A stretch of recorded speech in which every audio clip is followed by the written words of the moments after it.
I don't own a cat.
Welcome to Twitch University, where we learn about the best way to navigate Twitch as a viewer and a streamer. We interview a variety of streamers, moderators, and creators to learn about best practices, hear wisdom, and listen to the story about each person's Twitch journey. Thank you for tuning in and enjoy the show. Welcome in, everyone. Mic check 1 2 1 2. Good to see you all. Welcome to Twitch University. This is our March edition. You see, joining me is my co-host DJ Daz. What's good, sir?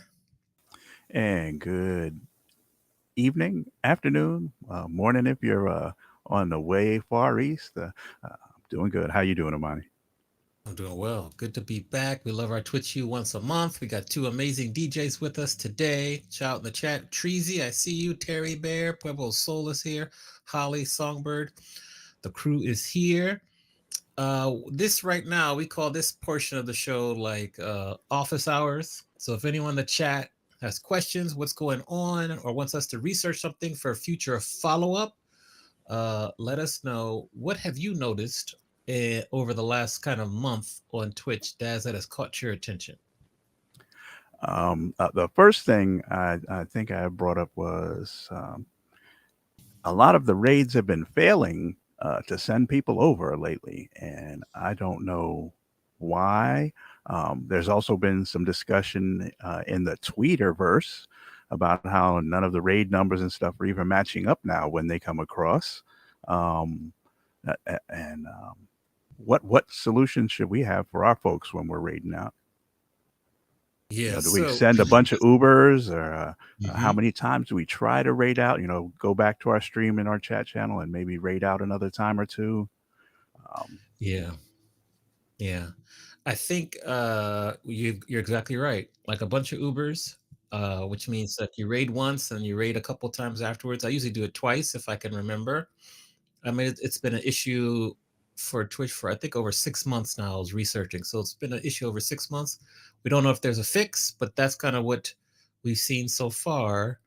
I'm gonna pull up something from Twitch's from our top source, Zach Bussey, and Zach, yes. yes, Zach, and he also referenced what you said about numbers counting, because there's been yes, Holly's like 50 Ubers and 4 horses later, almost everyone makes it. I did hear it was a little bit unbalanced. So if you're on like an Android phone, sometimes that might be an issue. But yeah, so I'm not sure about that. Let's do this here real quick. Maybe if you But have multiple tabs open or something like that, that may can contribute to it for those PC folks that run maybe 3, 4 different Twitch tabs open to support as many folks as we can. That one raid's over, it might not catch you. Who knows? Who knows? Just it's throwing true. stuff at the wall.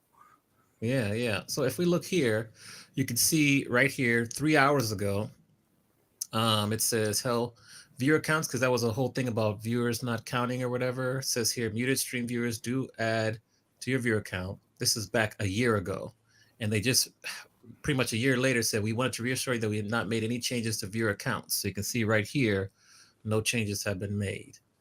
So that's kind of the one update I wanted to share with you in terms of viewer counts. So I think you mentioned that. And then, yeah, raids is just a common issue. I'm not sure what the fix will be, but that's where we are. So that was one thing there. Raids, not sure what the issue is. We'll keep researching that. What other things have you noticed or questions that you kind of seen come up that have been common?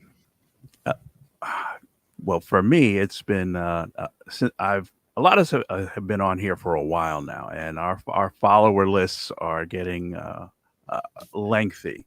Like last few raid trains that I've been a part of, I've actually had to go in and try and find out who can I unfollow so I can follow some DJs here, because it appears that the maximum count is still 2,000. Maybe not for everyone, but it definitely is for me.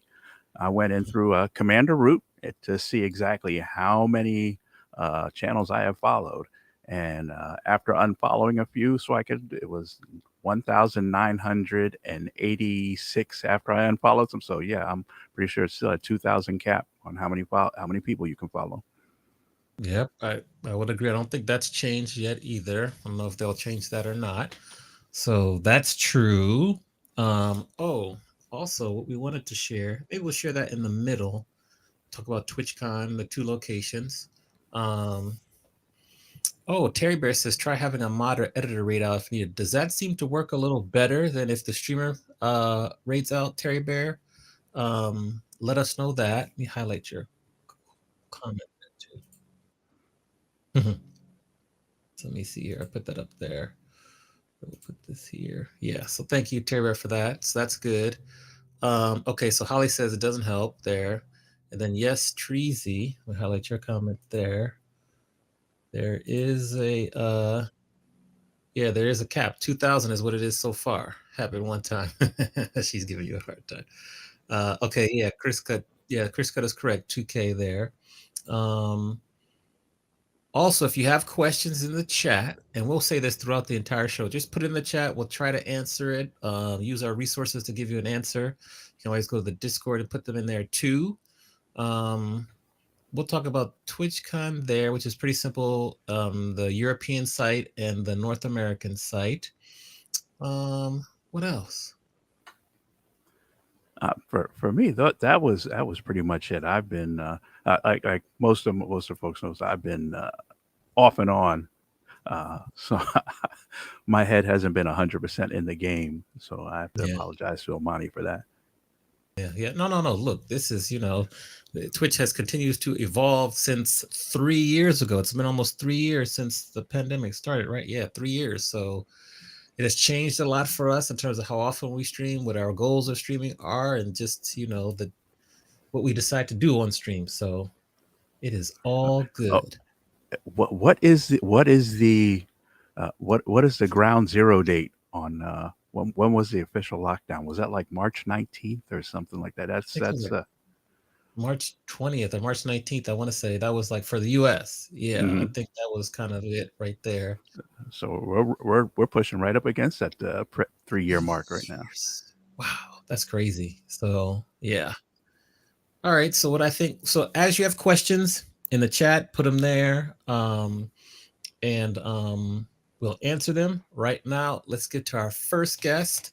So we're going to switch right here. We got DJ Mike Carbonell with us. We'll give him a round of applause there.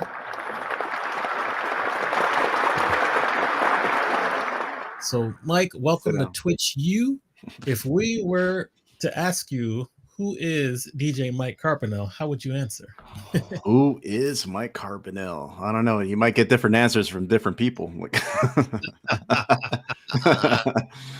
But just a kid from the San Fernando Valley, that loves the DJ, loves this culture, and loves music. Yeah. Okay, we like that. Mhm. So Daz and I will kind of go back and forth with interview questions, just kind of getting to know you, learning about your story. Sure. Daz, feel free to interrupt me as you have questions.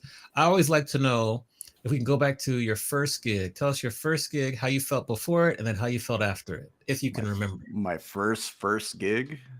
Yeah, paid gig, we'll say your first paid gig. Okay, first paid gig. Wow. I think it was one of my godmother's birthday parties. She was nice enough to let me DJ it. I think I was we're talking about paid, by the way. So Yeah, she paid me. yeah. So that was really nice of her. Thank you. Yes, thank you for paying me. Yes. I don't know. Maybe I think I was, 15 at the time, maybe. Okay. Okay. 15 at a time. 15, And 16 then or so. I had 2 turntables, but I didn't have a mixer, so a friend of mine helped me out. And like I said, at that time, when you're young, you just want to play what you think is cool, right? And stuff like that. So it was my first lesson on, how not to play in front of people. Like, give them what they want and not what you want.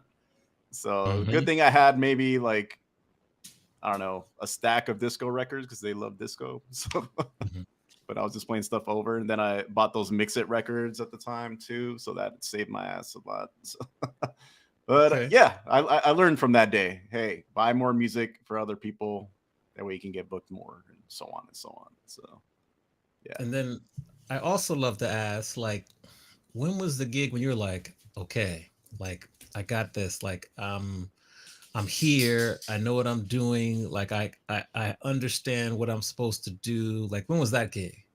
That gig, probably when I was in Hollywood. I used to play at this place called the Club Blue. It's now Sound, I think, right? I don't know. Yeah, for my LA people, I think so. Yeah. Little side And street. yeah, that was like my real first residency. And then, first day was rough. Then the next week, a little better. Then it got better and better. You figure out the type of crowd you have, and then after that, it's just like, I don't know, it's just a lot easier as you keep going. That's why I like residencies. Like if you have like a weekly residency, you can kind of just build that night. So that was the first time I learned how to do that. That was I want to say maybe 90, 98, 99, maybe around there. Yeah. Okay. Good. Yeah. Daz, any questions? I'll just go back and forth and you let me know. Yep. Did you have a particular style that you really started out with, and how did it evolve? I know you had mentioned, learning to play what other folks want to hear. Right. But your personal style and your taste in music, how did that evolve by listening to maybe some things that other people wanted to hear that you wouldn't have listened to or wouldn't have bought right on your own? Well, when we first start out, we just think we're just going to be a superstar DJ and, play whatever we want. And so I was definitely more of into house music, whether it be LA Hard House at the time when I was coming up, or Deep House, a lot of East Coast stuff. So after that,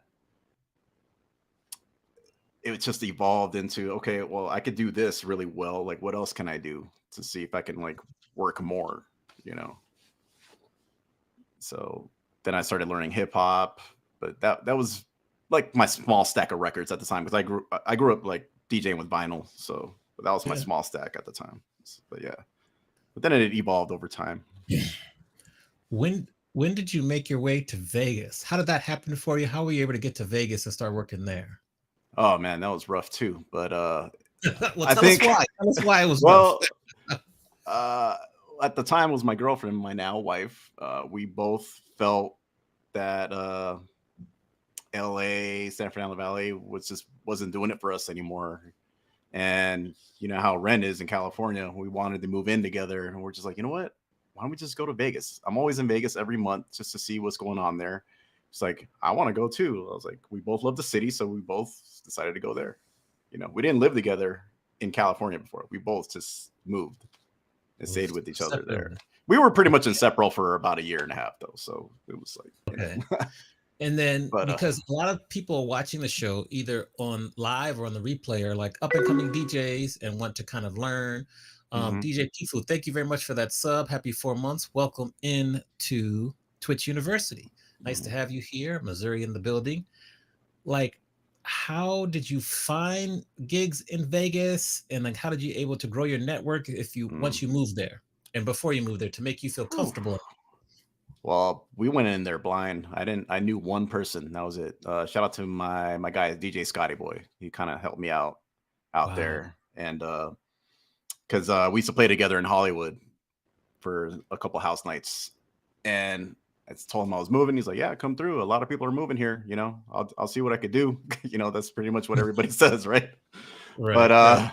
at that time, there wasn't, all the clubs there are now, obviously. So it was a lot harder. I mean, I started DJing in stores, Adidas, Puma, Metro Park. It was like, for like really low rates and stuff. And I was just doing a bunch of night jobs, basically, part-time, full-time, just trying to get by. My wife was doing the same thing. And eventually, the more you go out, the more people you meet. And then, people would always ask like, yo, how's Mike? Is he cool? Like, I got this one gig open. It's like a lounge gig that, needs rock music. And then one thing I would never say was no. Right. So Right. I would just sit there. Like if it was like hours before the gig, I would just sit there, like just downloading all the rock I can. Just so I could my goal was just to get in front of people as much as possible. Yeah. And then you do that one gig good, and then the next one, and then start after a few times, people start seeing you around and seeing you could do other types of genres, which is very key out here in this city. Okay, and I want to ask you about that. that. Yeah. Exile 702. Good to see you. Welcome in. Good to see you. How do you compare? And then I'll go to Daz for the next question. Like, how do you compare DJing in LA to DJing in Vegas?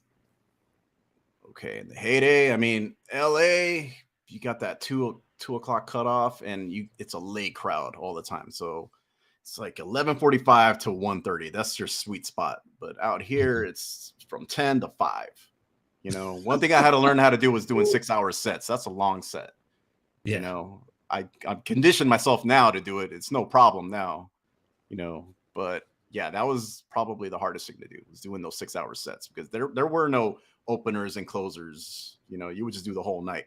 That's it. Unless it was like AM or someone from out of town coming in or something like that. But usually the DJ would do the full 6 hours at every venue. Wow. Yeah. That's a long set there. It's a long set, but it made me the DJ I am today, and made me feel like I can do anything now.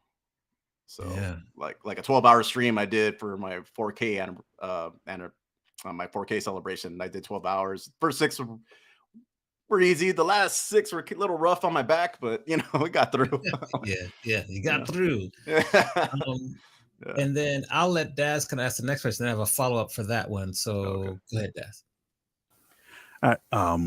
Now, you had mentioned that you'd have to stay up like a day before, building a fresh library of stuff maybe you didn't know, like you needed to do a rock set. Now, how did you go about finding backup? See, I'm not sure how long ago it was, so I'm not going to assume. How did you go about finding the music that you would need in such a hurry? Were you in record pools back then, or were there download services, or what were you doing then to get your music in a hurry? Man, LimeWire. LimeWire saved my ass so many times. I love I'll admit it. I will admit it. And you know what? A lot of DJs don't admit that. They're lying, because I know everybody was on that. Everybody was on that.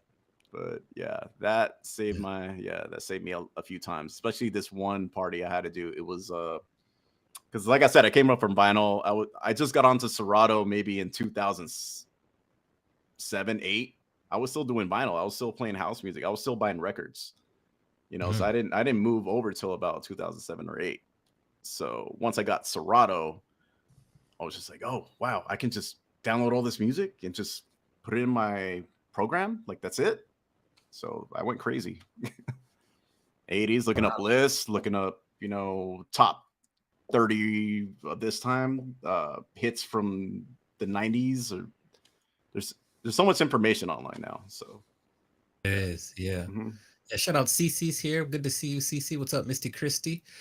Did you have a follow-up, Daz? Or because I wanted to kind of see.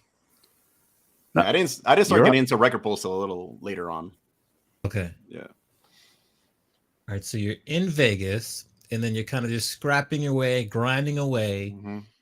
What do you think was like I kind of asked you how in LA, like what was the moment you're like, I've kind of arrived in Vegas and like, wow, like this is like where I'm supposed to be. What was Mhm. that moment in Vegas for you? I'd say when I got hired to do Body English and Wasted Space at the Hard Rock back in 09. So it took me a long time because if you guys remember the crash of 2008, like even before Yeah. that, it was pretty rough. Yeah. So I would say around that time, shout out to Andy Hirsch. He gave me a shot. He ran all the Hard Rock properties. So I was there, Body English, Wasted Space, Rehab, all those spots at Hard Rock. So, once I got my first paycheck, from a legit company, Yeah. a cash or something, they're like, oh, hey, you might want to get a business license. I'm like, okay, I guess we're here now. So, Yeah, we're here. oh, taxes? Okay, great. Yeah. But the rates were very well back then. They were very well. I was very proud of that, at that moment. Yeah. It took a while, but I felt ready Yeah. for it. Good. How did you get through the downturn of like the 07 to like 09? Because that was tough on a lot of DJs. Oh, yeah. I mean, I was taking every job. I didn't want to get like a 9 to 5 because I know the thing that people look for is your availability. If you are available, just say yes. Just that's what they want. They want someone that's available.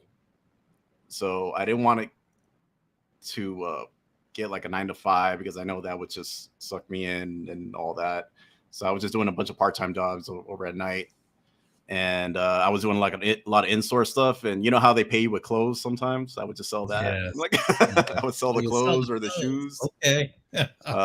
Even I was selling my own stuff too. I think I sold one CDJ that I didn't want anymore.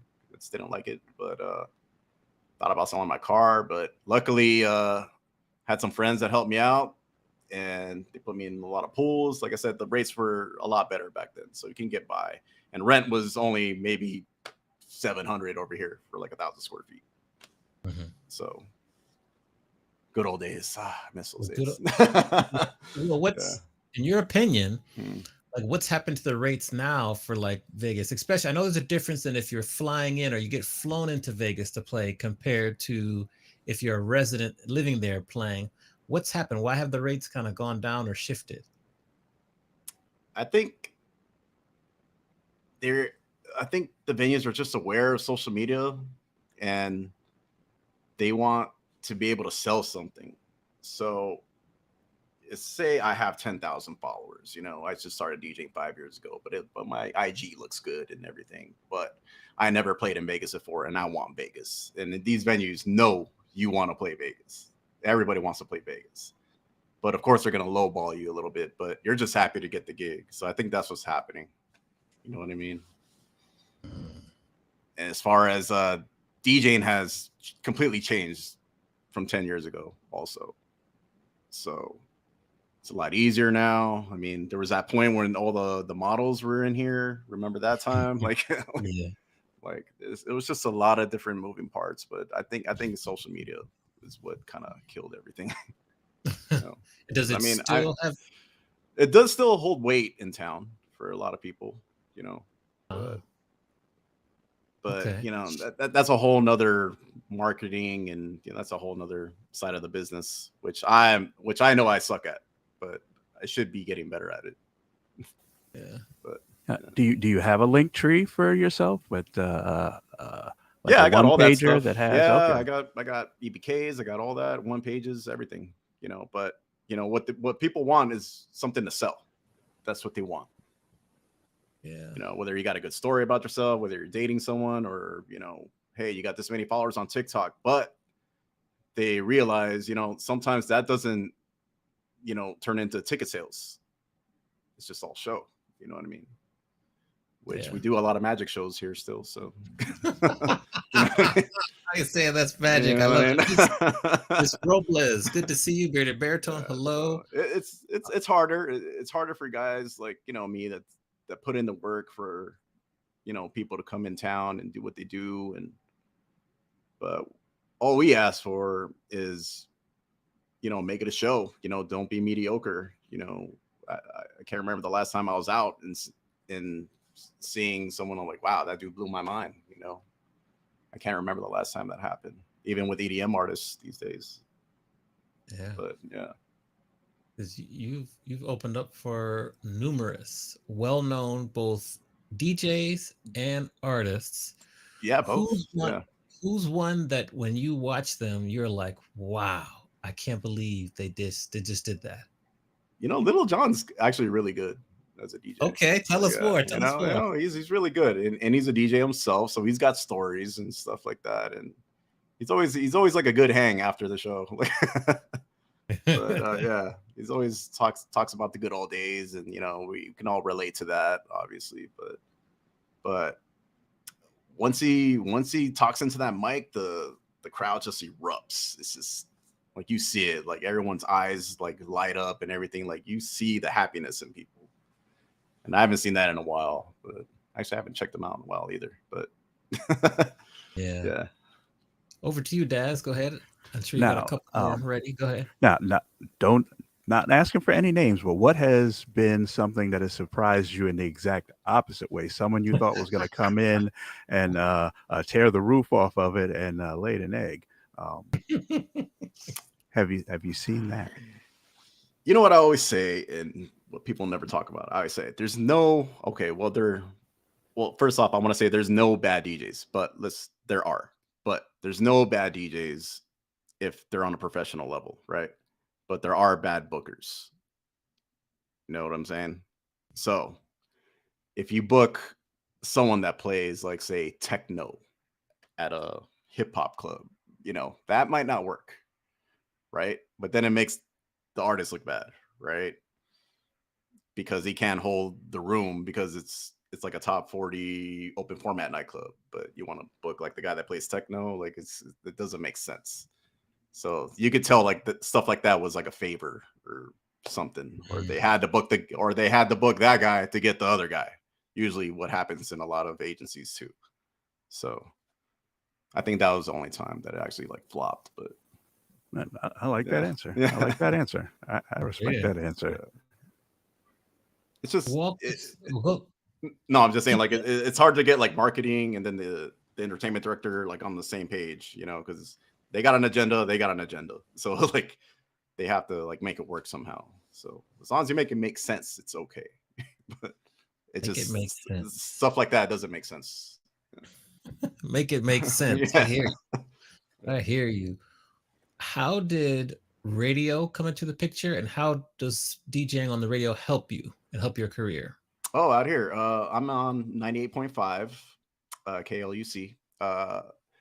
A friend of mine needed a mix because he couldn't do it for an after-hours show, and he recommended me, and I just gave him like a 25-minute mix, and he was like, you know what? I liked it. How about you do one once a month? I was like, sure, I could do that. Shout out to CO1, the program director over there. And after that, people started calling in. It's like, hey, man, who was that? Who was that? Because people hear it in their cabs or their cars. We didn't have it at the time. This was like 2008, I want to say. Mm-hmm. So that did kind of help, like, have my name out there because it was getting said on the radio. So it did open up some ears for some entertainment directors. So that was cool. I still play on the show. I try to do it every week, but I have a lot of other stations that want my mixes also, so it's kind of hard, and I don't want to do the same mix on every channel. But luckily luckily some of these are syndicated, so I don't have to. But yeah, but it definitely helps. Locally, it helped me. People still listen to the radio then, so absolutely. Do you I still know listen to legit. terrestrial? Do Yeah. you still listen to terrestrial Yeah, I still radio? do. Yeah, my friends are still on the radio station, and I check them out, and they're like, "Hey, man, give me a shout out." I love it. Even I in other love cities, like because that opened up other doors with other cities too. So I would talk to them and be like, "Hey, I'm coming to San Diego, or I'm coming to back to LA, stuff like that." So Yeah, yeah, that's it's dope. cool. What happened? Just how we were talking about, actually, Daz and I were just talking about. So we're getting to like March 20th, 2020, and they're about to shut down Vegas, which is unheard of. Like it was a ghost town. Wow, What did you do, and how did you get inspired to come over to Twitch? man, what a time, right? 3 years ago. 3 years ago, Jesus. yes, it's wild.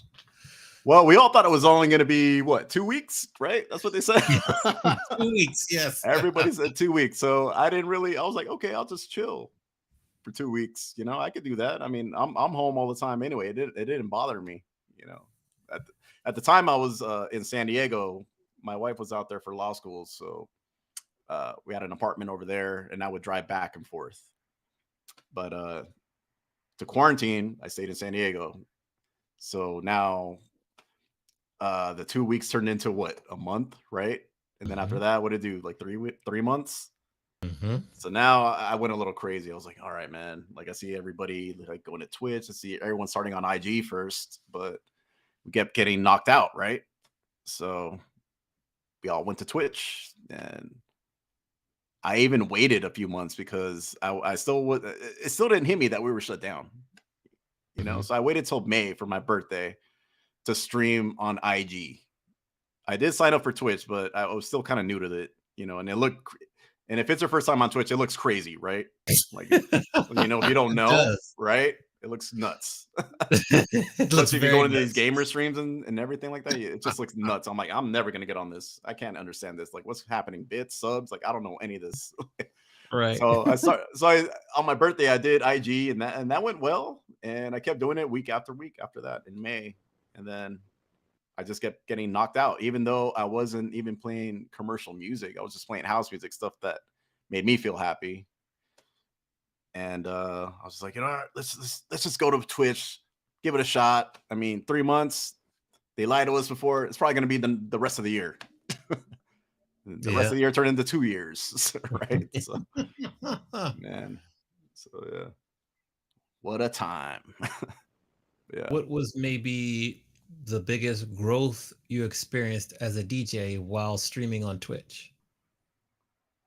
I'd say hitting that first 1,000 followers.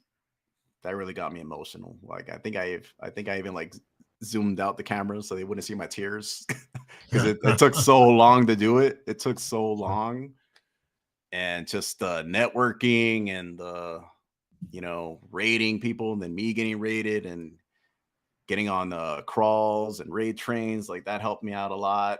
And I just love the community aspect of it. That's what I was really proud of, that we built a community. Yeah, and still building too. Yeah, So, still building. Yeah, absolutely. For me, it was just the microphone skills. I used to never really like to talk on the microphone. Me either. Now I do so much better on it now. It's amazing, the growth. It's really amazing. Kova called me a chatty Cathy on his stream. That's a compliment. That's a compliment. I was like, me? Yeah, like if you know me in real life, like I don't really talk. I mostly listen and observe. Yeah. But yeah. Daz, what about for you? Like, since you've been streaming on like Twitch, what's been your biggest area of growth as a DJ? Oh wow, that's Monty hitting the co-host with the tough question. You think about that when you're ready to answer. We'll ask like another question. Yeah, I'm still pushing for partner. That's right. I'm still doing it. Still fighting the fight, even though they keep changing the rules on us, right? My biggest thing of growth has got to be talking to folks, interacting in real time with your audience. That in time interaction. Takes a while. I don't get that anywhere else. At the club, somebody come up, maybe can I get this song? Can I put my purse back here? That's pretty much it. Yeah. No, I barely talked. I barely knew what I was doing. I mean, Yeah. I was just looking at the chat, and then I'm still trying to DJ. I'm trying to say hello, but not sound like an asshole, because I don't know, people. I have that face. I don't know. I just have that resting. I have that resting bitch face. You can ask my wife. It just doesn't change. But it was just really hard to do everything at once. But as you keep doing it, you get better and better and better. So Mhm. Yeah, it's a great skill to acquire. And then yeah. like looking forward, I'm curious because you're like full time, like you teach almost every day of the week. How do you balance between your IRL gigs and then your virtual or Twitch gigs? How do you keep a balance? I like Twitch because it's like I practice every day. I've never been tighter, except when I mess up, but I mess up rarely. Like No unless it's such on thing as purpose. perfect. Yes, yes. or I save it somehow. But I, I feel like I get better. I'm better at my craft now than I was because I'm literally touching these decks every day. So it makes it Mhm. even better in the nightclub, which I DJ way differently in a nightclub. I'm a lot quicker because I don't Mhm. have to be on the mic or read anything. I can just read the crowd, and then I feed off that. So Yeah. yeah, I just love I love to DJ and I love to practice, and even my scratching's gotten a little better. But Yeah. I've always put that in the back burner. I was like, I'm on CDJs, it's not the same, but the more I practice, the tighter I get. So Nice. yeah. Now, how would What are your you how would you describe trying to read the crowd in chat? Like when you're watching through your chat as you're streaming, how Right. would you compare that to trying to read the crowd in real life? Compare contrast. It's it is tough because you don't see reaction, right? All you can do is see what they're typing or emotes. When the chat goes fast, it's kind of cool. It's like, okay, people are really liking this music, or you see what kind of emotes they're using. But yeah, it's still pretty hard sometimes. You have to try not to let that bother you if it gets quiet. It's just people are probably just lurking or they're working, they're driving. I mean, I drive a lot and I work a lot. It's hard to listen to music while you're trying to do edits. You know what I mean? Yes, So yes. like it's hard sometimes, but just try not to let it get to you. It doesn't mean you're not doing anything wrong. I mean, your viewers are still there, so they're just listening. So it's actually a compliment. They just want to listen.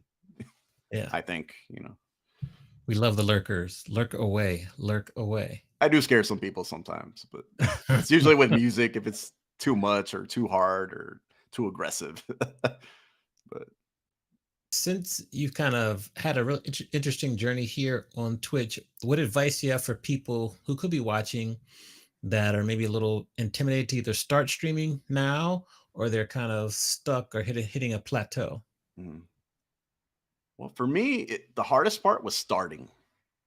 Mm. You know, all you have to do, you don't really need a lot of equipment to start, but everyone's always kind of like, well, I want to do it right. I mean, there really is no right way. I think you just have to start. You don't even know if you're going to like it yet. Mhm. So you got to start somehow, whether it be using your phone, some old equipment, an old laptop. I mean, man, my first setup, forget it. It probably altogether it costed maybe $200, Mhm. maybe. And that was on a credit card because I didn't have nothing coming in at that time. All my Yes, checks were yes. frozen. But so after that, whatever you start with, you're not going to end up. You're going to build it. And as far as plateauing, you just got to think of other ways uh, to do your show. Maybe try some different scenes. Check other people's streams. That's very important, just so you can see what other people are doing, and maybe you might pick something off of that. Like, hey, I like the way those emotes look. Maybe I should make them bigger like that, or his green screen looks really good. I couldn't even tell it was a green screen. I wonder what kind of lighting he has. Just Mhm. ask questions. Ask questions. Everyone on Twitch is pretty much an open book, I think, when it comes to equipment, right? Yeah. I think so. Yeah. I agree. So No, absolutely. That's how I learned, just asking people, look at their about section.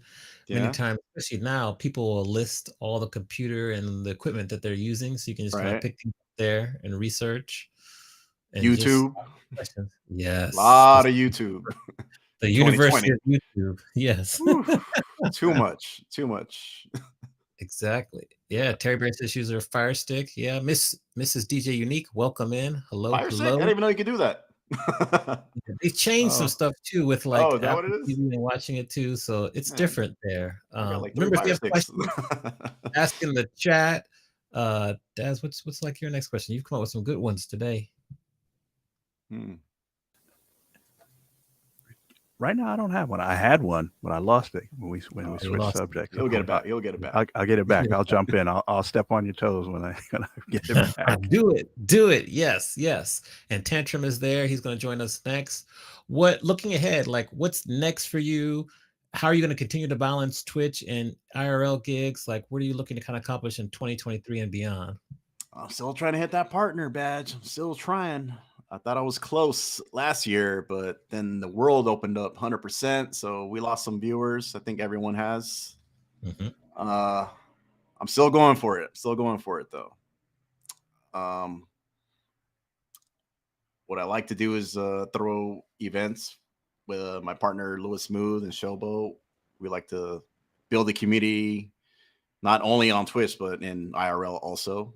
So I think a lot of networking that way helps all our channels out, and it has been working.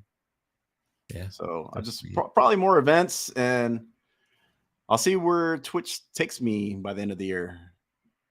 I think I need to upgrade some things, but I don't know. Maybe I can have a talk show one day, since I'm a You can do talker. yeah, you can do whatever you want. Since I I'm a encourage chatty you to try. Cathy, maybe I'll have a talk show one day. You can do whatever you want. I what I've learned is that it helps to kind of give you a little variety. So you're doing DJing one day a week, a couple Yeah, days a week, a talk show another day. So it kind of splits it up nice. You don't get too burned out. so you enjoy it doing both. Yeah, Yeah. yeah, I do. And like I do talk show, I do game shows, and I DJ. And just with my job, like I've had to kind of cut back just because my job is overwhelming. But like the diversity still works. Like I get excited to like, do Twitch U and interview Mhm. people. I promise my mods I won't ask some of the questions they get annoyed with me for asking. But I like to talk to people and learn about their stories and get advice and just I'll go DJ the next day and then the next Mhm. week it's a game show, which helps me with my IRL business. So Mhm. I love it. It really helps me kind of diversify. Right. Yeah. Well, I do a talk show we do the wind down usually every Thursdays with Amanda and Alyssa. I think they're in the Mhm. chat. Yeah, there they are. And it actually has been helping me because I do want to get better at it, especially interviews, and because I'm usually the one on the other side talking. So I want to do more of this so I can get more comfortable. Yeah. Yeah. Go for it. I say go Yeah. for it. What are some things you've seen when browsing other folks' Twitch channels that you'd like to incorporate into your own if you haven't already? Green screen was one of them. Once you do Okay. green screen, it just takes over your whole life. I always tell my friends that, yeah, I want to do green screen. I'm like, no, you don't. I'm like, you don't know, man. You don't know how much work it takes, man. Yes. I'm like, I'm gonna help you. I'm gonna save you a lot of time, but I don't know if you're ready for it, man. But we'll see. So yeah, that definitely took over my life, man. But I gotten better at it, getting more creative, especially theme streams or holidays. It's a lot of fun. But Yeah. if you do want to dive into green screen, you're gonna be on YouTube a lot. So It's a lot. The lighting, it's a like lot. everything, It's a like lot. it's It's a lot. yeah. Lighting, camera settings. Man, it's not even the DJing anymore. It's just you're a broadcasting. You're a broadcaster now. So Yeah. you want to make it look as the best you can, and even the best you can isn't the best enough, and then you're gonna get mad at yourself. Then you're gonna be like, it's fine. You're gonna go back and forth. You're gonna battle yourself the whole time. Yeah. But it's only you that's holding you back, right? So All the time. Yeah. What else besides the green screen? And shout out to Bounce DJ. What's up? What's up? What else besides green screen have you like seen, or are you like trying to maybe add to your repertoire this year? I need redemptions and channel points. Felt kind of a little burned out on them. I think I hit a wall with that. I'm trying to think of Yeah. new things to do, or maybe stuff with like trigger fire that can activate stuff while I DJ. So I don't have to do it. Maybe the viewers can do it. I don't have to do it. Give them a job, and Yeah. I'm pretty sure people have thousands of channel points on my channel right now. They don't know what to do with it. So I got to give them Yeah. something to entertain themselves with. Even I don't know. I got to think of some funny stuff. Yeah. Maybe record some content on this. I don't know. Maybe. Yep. Do There's something like definitely that. limits you can push that we haven't even scratched the surface yet. I So know. yeah. I know. I just wish I had more space to do crazier Yeah. stuff. I hear So, you. yeah. I got you, Tantrum. As we kind of got about 5 more minutes with Mike, 5 to 7 more minutes, what else do you want to ask him? Because you've been a plethora of information so far. Well, I'm kind of curious as to what the mods don't want you to ask, because I want to ask them that. I don't know. like- I'll let the mods ask us. They can ask me anything. They're probably gonna say something like, "Yo, Mike, I heard you train wreck today. Like, what happened?" Like Like Terry was saying, she could, because I couldn't raid out, so Terry raided me out today, but she made it a big deal right now. Yeah, Stuff she was like giving you a that. hard time, but it's all love. It's all I love. know. It's all fun. That's what we're like, a family. So we fight with each other like we're siblings. Okay. All right. So how much have your what's mods helped you? Yeah, Oh, there you they go. helped out so much. Yeah, they have no idea. Especially Terry and Lisa in the beginning.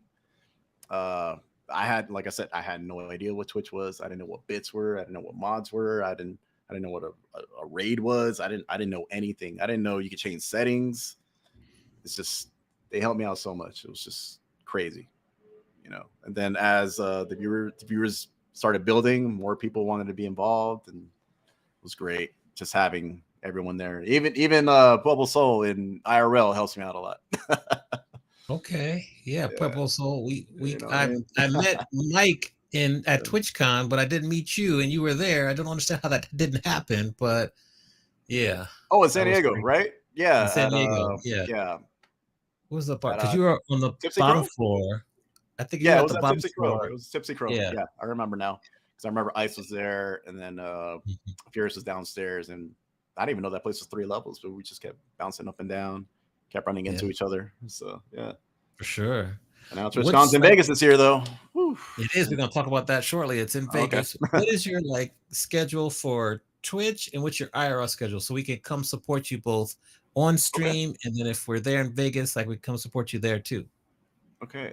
Mondays and Wednesdays I'm on at 1 p.m. Pacific time, and Tuesdays and Thursdays I'm on at 8 a.m. Pacific time. I just like to have an afternoon show and then a morning show. That way, people that can't make the morning show, maybe they can make the afternoon show. I haven't done a night show in a while, but I usually leave my weekends just for IRL gigs, Friday, Saturday, Sunday.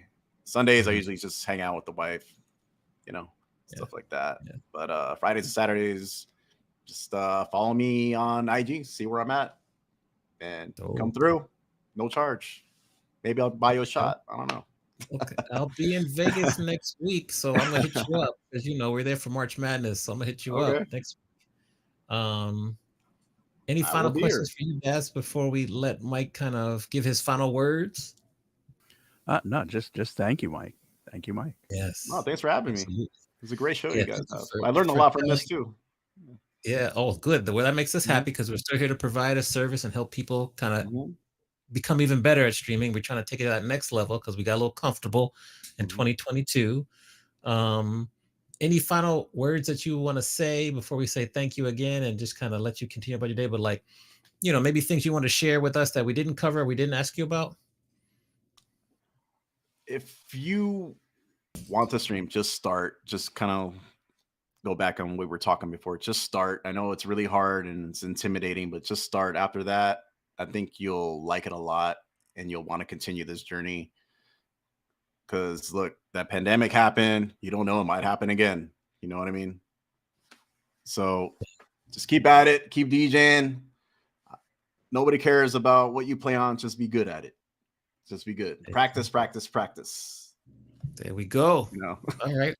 thank you very much for appearing on the show. We'll have to we're gonna come support you as you continue to kind of to stream Monday through Thursday. We dropped your link in the chat there, and thank you for being here with us.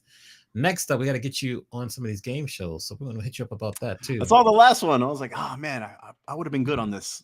Okay, so we're gonna get you for two. We're gonna get you for that'd be Music great. Maven, and then we're gonna Really? get you for Twitch Squares. We're gonna get you Oh for those man, two. Yeah. Twitch So Squares is more fun, I think.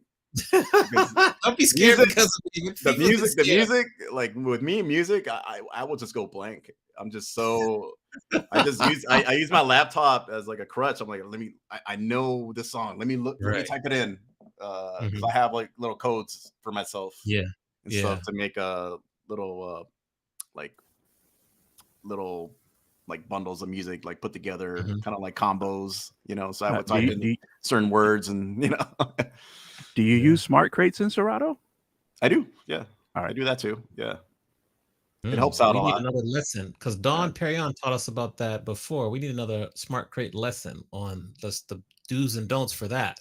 Oh man. Plus my memory is horrible. You know, DJing in Vegas for almost 20 years. Like Yeah, it's a I'm long sure time. you've seen a Yeah. lot too. You've probably seen a lot too. We'll ask you that the next Oof. time.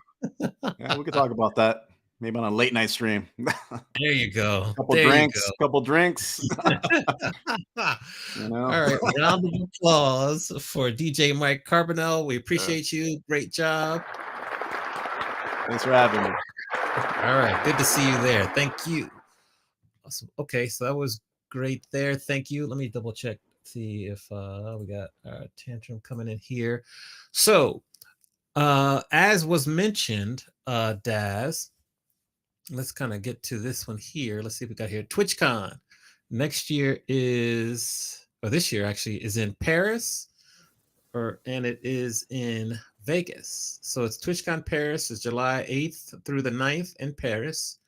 And then it's the 20th to the 22nd in Vegas. October. Any thoughts on that?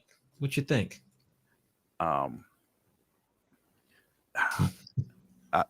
Vegas is going to be expensive. That's my first thought. Is it's going to be expensive, but I am looking forward to it. I'm really hoping I can make it out there for that. Yeah. I have places I can stay out there, so I'll at least save on a hotel. But Yeah, I'm also curious as to see Sin City, and this is Twitch, and we're the little fish, and the big fish in the Twitch pond. Sometimes a little debauchery. I'm worried what might go down, especially after what happened last year. Yeah, so that's a legit concern. But don't stress. Let's see what happened with it. I think Exile mentioned it. I have to look back at his chat because he said there's another music fest that's there too. What was the music fest? The When We Were Young Fest is there at the same time. So if you haven't booked your hotel now, like you might want to, it's going to be a little bit challenging for that one because that's going to be an issue. It's going to be very busy there. So it's going to be crazy. So, make your arrangements now, book your hotel soon. So that's the other update there. So that's TwitchCon is coming. Did you go to the one in San Diego? I did. I was there for one day. We went down for, I think it was Friday. And so I went into the kind of like the whole exhibit hall. I didn't go to any sessions though. The next time I want to go to some of the sessions. I just went to the exhibit hall, looked around, went to a couple of the meetups. That's where I met actually Mike Carbonell at the meetup, and it was fun. It was good. But this October, I have a feeling it's kind of in the middle of school. Vegas, got to be careful, and then I got a couple potential gigs too. So we'll see. We'll see what happens there. Tell me about the partner parties, Amani. Did you attend any of the partner parties? I went to the partner lounge and they gave us a couple of things. It was okay. The parties, I missed that because I didn't go down the night before because I had school. So what's up, Sandman Sound Factor? So I didn't get to the partner party. Maybe this year. We'll see. It's an hour flight from me, a 4.5 hour drive. We'll see. Ida loves you. Good to see you. Welcome in. Yeah, we'll see. This one, it'll be interesting. It'll be interesting.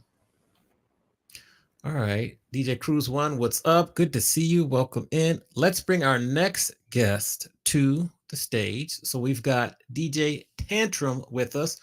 Welcome in. Let's do a quick little mic check with you there, sir. Tell me something. First, we'll give you a round of applause.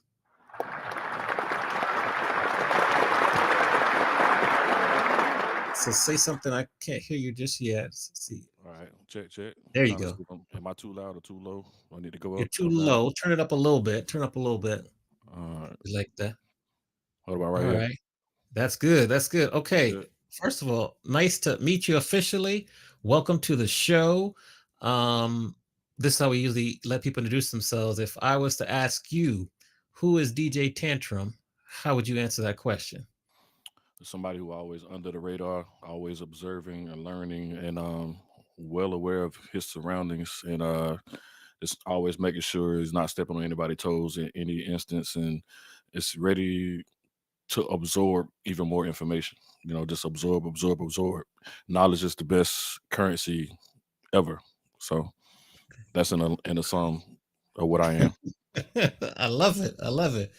Um, Walk people through, like I asked Carbonell, what was your first paid DJ gig?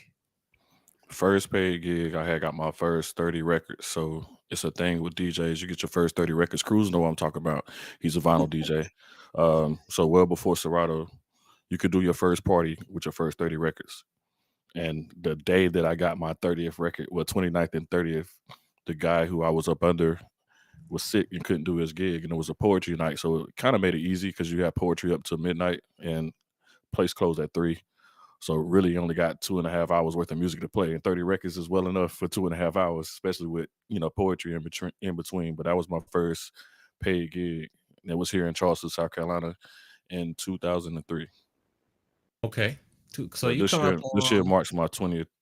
This will be my 20 20th years. Congratulations. Well done there. Give you some applause for that there. Remember, if you got questions for Tantrum, put them in the chat. We'll ask them here. Okay, so then that's your first paid gig. After that, and then I'll go to Daz for some questions. When was the gig where you're like, okay, like I belong here, like I'm here, and this is where I'm supposed to be? A month later, I was at UGA in Athens, Georgia. Did a pajama jam lingerie party for the Omegas out there, and it was 3,200 people in a gym. And that's when I was like, just a month later now from the first gig, and I'm in the arena, And like I said, this is before Serato, so when it's quaking and everybody's dancing, like for example, one of the hottest songs out, of course, You Ain't Twins. So, Salt Shaker and Georgia Dome. When Georgia Dome had rocked in that arena and everything was shaking, the vibrations, man, it's like we had to lift up the Tech 12s just to keep the vinyl from skipping from all the vibration from everybody. Okay. It was crazy. That's a good story. What's up, T Summers? Make sure you're following T Summers there. Okay, so for that, a month later, did you have more than 30 records, or this is still with your 30 records? Yeah, I actually got up to 65 at that time. I was in radio. It was getting my toes in the radio. So the guys that I was under their wing, they would give me the extras. So white labels back at the time. Cruz know about that too. White label. We got Vinyl Talk, Yes. but Yes, I got white some labels, you upstairs. get those, and he'll get whenever he get 3. I'm like, one of them mine, ain't it? Yep. So I got in good with a couple reps from Def Jam and Atlantic. So they just kept lacing me with some good records. Okay. Daz, I'm gonna let you start because I got some follow-ups there. Go ahead, Daz. Now, you had mentioned, I guess that's definitely going to be a college party, the Pajama Jammy Jam. When did you start like expanding your area? Have you started, a lot of time, start local? And what did you do to start really expanding your reach? Well, that's what did it, that party there. I was the college DJ. I was in college of Charleston. The guy had just graduated, played ball. I got hurt in camp, but I was playing ball and I got hurt. And I went to a party and I was like, yo, dude was at the camp. He DJing. And I needed something to do to kind of get me through rehab. And I just went up to him. I don't know what made me do it. And I was like, yo, probably because, in high school, I was a CD man. When everybody wanted a CD, they come to me. But when you get to school, everybody got the refund checks and they bought computers and all the Dells had burners. So I couldn't sell CDs because everybody got their own burner. So I'm like, man, I need something to do and get this music off my mind. I was like, how did you get into this? He was like, man, if you want to get into it, you serious, take my number and call me. I said, when you want me to call you? He said, whenever. I said, hell, the party over, he ain't doing that. So I called him right after the party. He was like, damn, you serious? I said, yeah, I'm serious. I want to learn. I want to, get through this rehab and stuff. Was starting to get a little homesick, even though I was 3 hours away. And then it just took off from there. But by me being in the schools and being under his wing, and he's from Georgia, but he was doing all the biggest college parties here in the area at the time. So that was kind of like my coming out at the UGA thing, because he was the only one that knew that I was grinding in the dorm room, because he gave me his old set of techniques. One of them was messed up. So the tone arm would get stuck at like 67 degrees. So I can only play up to maybe a minute and 40 seconds of any record that I put on that before it stops. So, but I never told him that. So we go to the party and I would set up all the equipment. Like I said, I know I'm all about knowledge. I would set up his crates so I will know where his stuff is. So that way, if I was ever called upon, I already know where the record's at. So this is my first time up there playing, and they walked away, left me up there by myself for 30 minutes. Came back and they said, I got some good news and I got some great news. And I'm like, what's that? So the good news is the music didn't cut off. I said, well, what's the great news? So you rocked the hell out of it, and we had no idea that you was ready. And so a lot of times when you get big like that, like them, they have a lot of gigs they can't do. So we came back the next year, and I would do like the B parties. He of course we keep the A parties, but he gave me the B parties, and it was all because of that experience on that stage the very next month after my first paid gig. Wow, So things that's a great kind story. of went kind of fast for me. They did. They did. Since they went really fast, and then like Dad's follow up, like how were you able to kind of still keep, still be humble and still want to learn? Because a lot of people, when it goes fast, they kind of think they've already arrived after a couple months. There's a lot you don't know. Like I wanted to hear what I did bad. They didn't tell me, so that kind of irked me, because I'm kind of like OCD when it comes to music. I'm not a perfectionist, but it's like, damn, what did I do wrong? Like, did I play the song too long? Did I not play the song? Like, I wanted to know. So, every day, just the grind of wanting to get better and stuff. And then I had some friends, I had some real friends in my corners who would be like, yo, that was tight what you did. Oh, you need to buckle down on this. And so what I would do is in my room, I would tell them that, y'all got free range to come over here. A lot of girls, had liked me or whatnot. So I would invite girls over, and I tell them, look, I got girls over here. Pull up with some drink or whatever, chill. And what I would do is just play music for them. Like I would play music for them all day long. And they'd be like, yo, ain't you gonna party? I am partying. I'm playing music for you. And I'm just watching how they move. And then I would record it and play it all back later on. And then next thing you know, I was having parties every week. And that's how I knew. I was like, I got a little something going on. You know what I mean? Okay. Okay, Daz, over to you. I got lots of questions. Go ahead, Daz. Now, how did you? It's kind of similar to what I asked. Is how do you stay on top of your music back then? Because especially dance music or underground rap music and that sort of thing wasn't always easy to find, even in larger metropolitan markets. How would you go about getting your music done, especially playing all vinyl?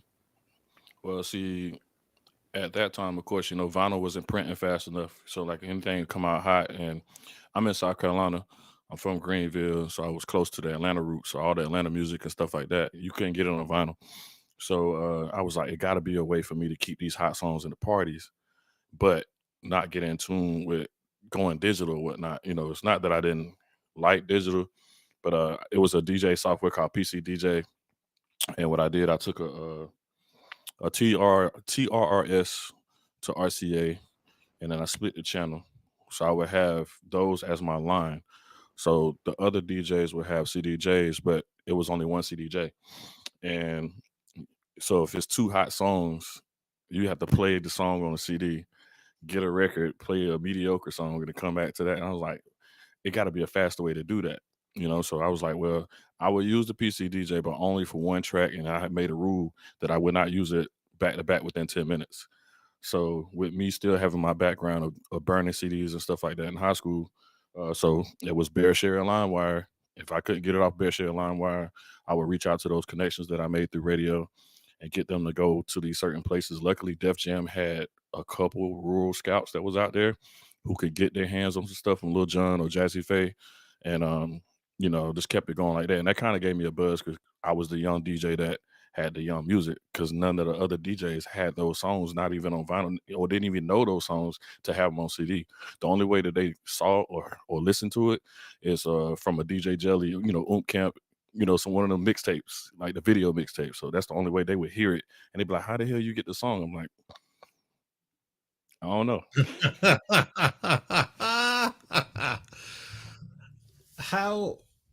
Where does radio come in for you? How did you get connected to radio? Because you've been working in radio for a long time, and then how has that helped your career? So the same guy I was telling you about that was with the camp who I hit him up by DJing, he was under another guy who was in radio, but him being from Georgia, he was kind of homesick. So he didn't take advantage of the opportunities when they was there. So the same way I learned under him, the same way I asked him for all the information. When I met the other dude that was in radio, I was like, this is a whole nother ballgame. I need to know all about this too. And it's crazy because I know some of these reps and I'm in a meeting with this guy and then here come the Def Jam rep I know. He like, what are you doing here? They finally put you on. And then they like, you know this dude? Like, yeah, he's the hottest dude out there in the street. He's the hottest dude in the street. I need to put him on radio. And we just linked like that. And that was 2003. So what I did was I was mixed on his show, but at the time radio was in a finicky area. I couldn't put my names on none of the mixes. I didn't care. I knew it was me. You know what I'm saying? So he would have his drops and stuff on it, but I didn't care because I knew it was me and my homeboys knew it was me. But you have some DJs that get burned out from doing so many radio mixes. That they be like, just send me some mixes, and if you don't mind, I said, I don't care what you do, because it was another way for me to expand. And I knew one day somebody would hear it and know it's me. And luckily, years later, I said probably about 12 years later, a station came and the guy came and wanted me to DJ on the station. It was here for a year. They went away for 5 years and they came back in 2013. This year is the 10-year anniversary of the station coming back. I started out mixing on it, and 3 months later, I had my own show. And then 2 months after that, my show moved to prime time, and I ain't moved since that. My boss died that November, and I was under his wing while he was going through hospice and whatnot. And anytime he could remember anything, he would share it with me. And then I started programming the station.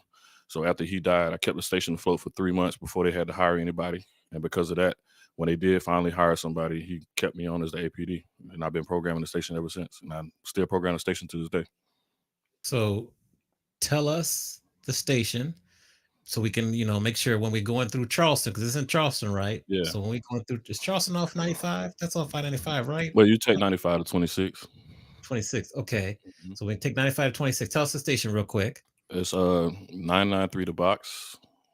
But also on Fridays, I mix on Star 997. But 99.3. But if you have HD radio, which a lot of people don't know, if you have a newer car, maybe 2014 and newer, you have an HD tuner in your radio, and you can pick up, just like you can watch TV on HD, you can listen to radio in HD. You don't have to worry about it being all staticky or whatnot, and you can actually get up to around 150 more miles range that you can use. So it might cut out even the city limits on the dial, but you turn to HD, you can ride another hour and a half and still listen to it. Okay, so before I go to Daz for the next question, as Mrs. DJ Unique said, it's obvious that you are a hustler. Where does that work ethic come from, and how do you maintain that work ethic? I was younger. My uncle always had money. He didn't have a job, but he didn't do nothing legal. And I always wondered how he was able to do that. And I saw how he was able to live. Every time I get to spend a weekend over there, we ordering pizza, watching wrestling on pay-per-view.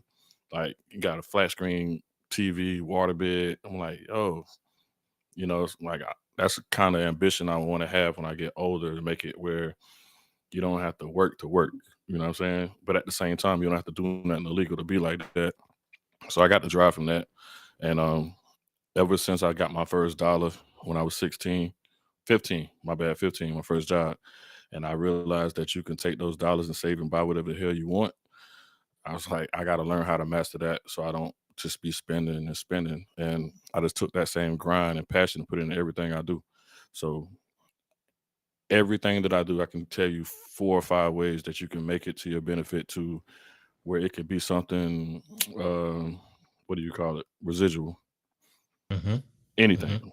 Even if it's you selling shoestrings or something, I can tell you 4 or 5 ways you can flip that to where you don't have to work as hard for it to work for you. Okay. And I just incorporate that in everything else. Son, what's up? Welcome to the chat. Roots Man, hello. Daz, over to you. I ain't rich now, Miss DJ Unique. I ain't rich like y'all. She's like, everybody do you over there take cooking at the house. vacations? You live in the dream.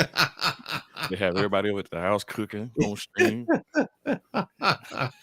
What's up, Daz? Now, with you doing a lot of the programming, I guess, for this station, how have you seen the music industry change on the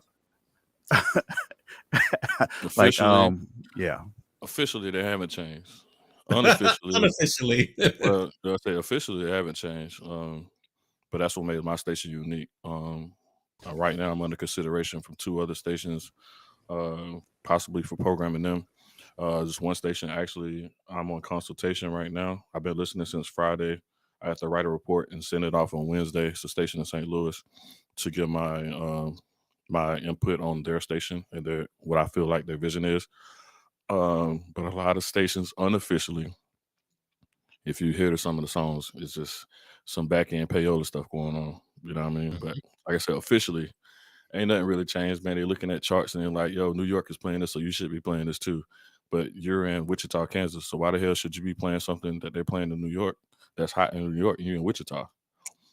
Y'all ain't New York, so that's my approach with my station. I'm not finna be playing songs on my station just because it's hot in New York or hot in Alaska or hot in California.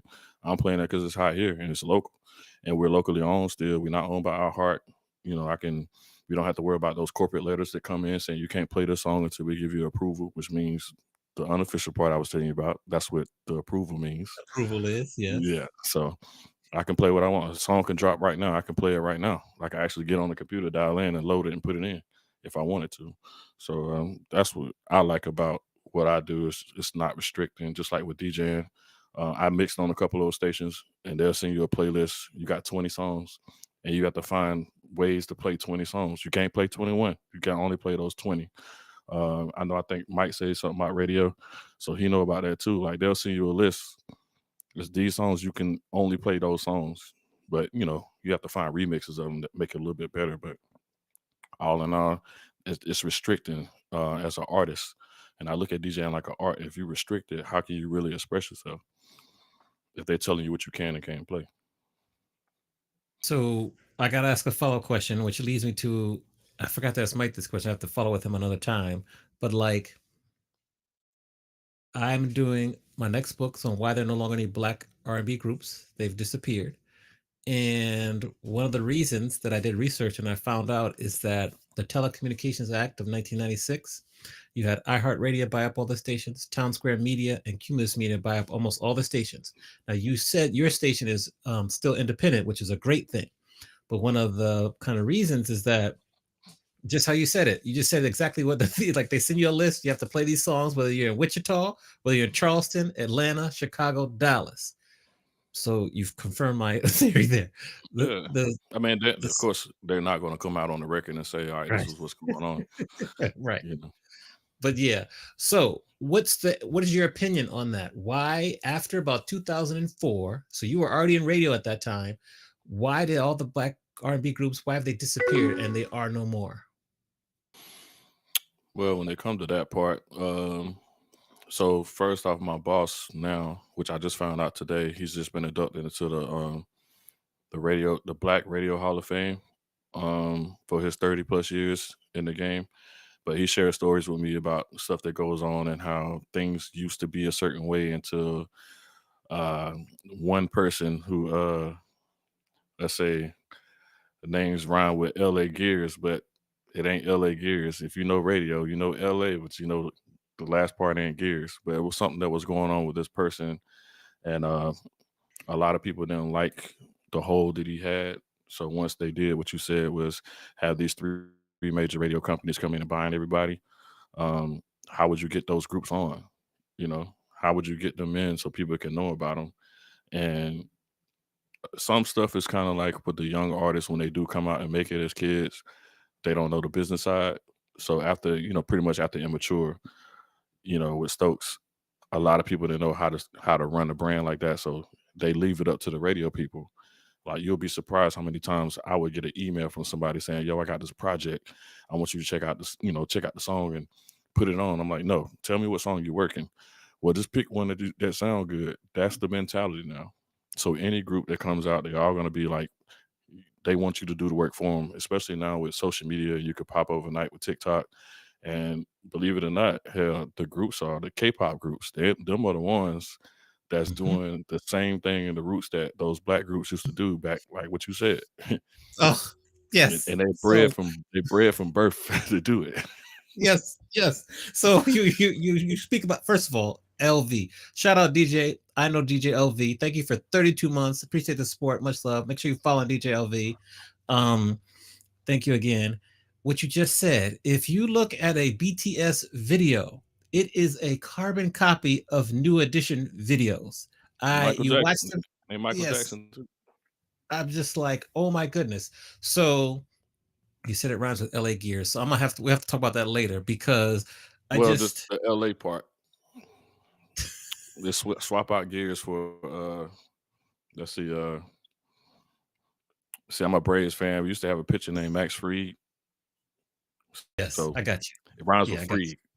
Yes, yes. I can pull up the autobiography right behind me if I wanted to. Yeah. I So can pull up the some story, autobiography yeah, right behind yeah. me right there. As long as you ain't got my voice saying it. Right, right. So we ain't gonna say nothing. Um, we gotta talk more about this, but I don't want to get distracted because you just dropped a bomb after bomb.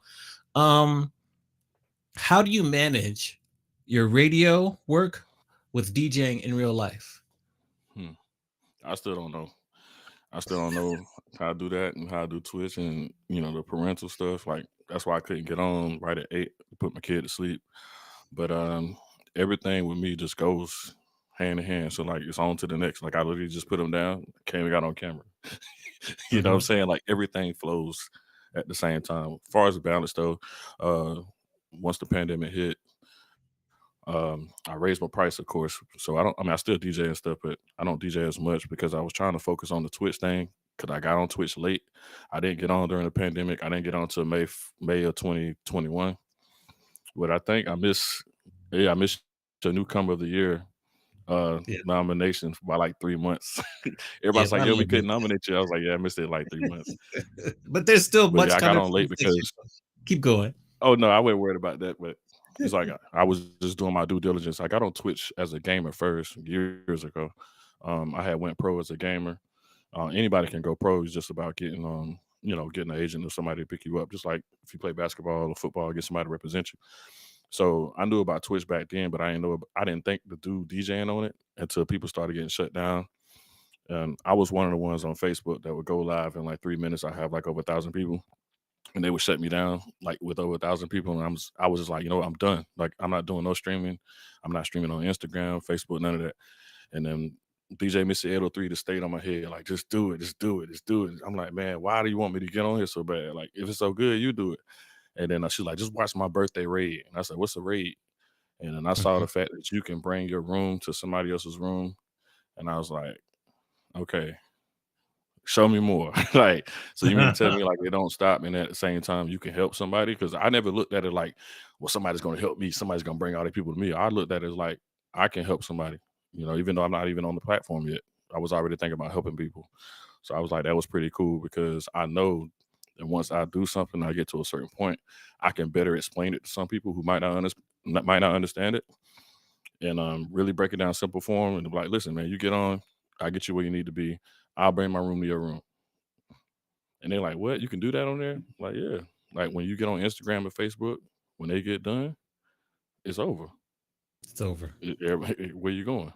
So I told them that you can take your room to somebody else's room, and that's what sold me on it. So that should be the focal point for everybody else. But there's some other stuff that done changed with Twitch. the hosting and getting left behind with the raids. I get left behind every raid now. I have Yeah. to figure out where we going, Yeah. but We for got the to most Uber part, man, people yeah, over. most part Yeah. it's been quite the balance, which is also why my schedule is the way it is. I let my fiance make the schedule, so it's not too overloading on her with my job and with me DJing and with the kids and stuff too. So, but yeah, I still don't know how I got the balance. To answer the question, I have no idea how I balance anything I do. Yeah. Yeah. Daz, over to you. Um, what game were you pro streaming at or playing as a pro gamer, and do you still play? It was Halo and Call of Duty. But Call of Duty, I was the best in. I was in the top 1,000 in the world all the way through till June 2009. My daughter was born, and then probably 8 months after that, I was back into it. I finally cracked back into the top 1,000, not 100,000, but top 1,000. And then I missed 2 days because she wanted to play, and it dropped me down to 300,000. I said, "What? I missed 2 days." And I was like, man, but yeah, it was Halo and Halo 2 and Call of Duty, the first Modern Warfare. And do you still You know, stream those at all I on? play them and I play with some streamers, but I haven't streamed my gaming yet. Just we locked down a partner last month, so it's just some more stuff I'm gonna roll out, and I'm gonna test it and see whether I need to start a new page and do it, or whether the community want to see me game. But for the most part, the gamers that come in my stream, I be playing with them. So that's why I tell people to follow them, because most of the time when you see them streaming games, I'm playing with them. Nice. Shout out DJ Chris Camouflage. Um, how since you always are learning and you spoke about learning with everything you do, what were maybe like the top 3 things you learned through your partner journey here on Twitch? For one, you need to have a set schedule. Without a schedule, you'll never have a community and never get that community support that you want. Um, for two, make sure you are networking. When I say networking, don't just be in people's stream and let people see that you're there and telling people that you stream. When I go to people's streams, people don't know I stream unless they ask me. It's been a lot of people's streams that I've been to, and I've been a community member of theirs for 6, 7, 8 months, and a couple people didn't know it until right when I hit partner. It was like, "You stream?" I was like, "Yeah." I just made partner. It was like, "Yeah, we see the check." I was like, "There's why didn't you tell me?" I was like, "Because I'm not here for me. I'm here for you." You know, and don't go on as much. So if you on all the time, you can't do those first two things. Well, you can do the first thing, but you can't really truly do the second if you're on all the time. So those are the top 3 things I learned. Just make sure and be yourself. Like, don't, if you go in the room and, like, I know DJ LV is super dope. You know what I'm saying? He plays the stuff that he likes is very unique in style. Don't go in there and be like, oh, he got all those people because he playing it. I'm gonna play that too. They're gonna see right through you. Don't go Yes. on your stream doing game shows and Twitch squares and all that when you not a money. Like, don't do it because other people are doing it, and find what you're good at and stick with it. What's next for you? And you kind of spoke about it with maybe you're going to open up some different things on Twitch here. Like, what's next for you? Both, I want to ask the question like in real life and also on Twitch as we move forward in 2023. Well, on Twitch first, right now, I'm still trying to break the mold with some of these labels. There's been some people in my chats that I haven't told people who they are. There's some people that come in my chats that's new to Twitch, or they only following me on Twitch, and that's the reason because they have no idea what it is. But what they do in their real life would surprise you. And it's some things that I'm teaching them, so I can work on one thing that I would be doing that I ain't gonna say just yet. But I do it on my Instagram, so it ain't too hard to figure out. If you go to my Instagram, you see. But I'm gonna be bringing some of that to Twitch.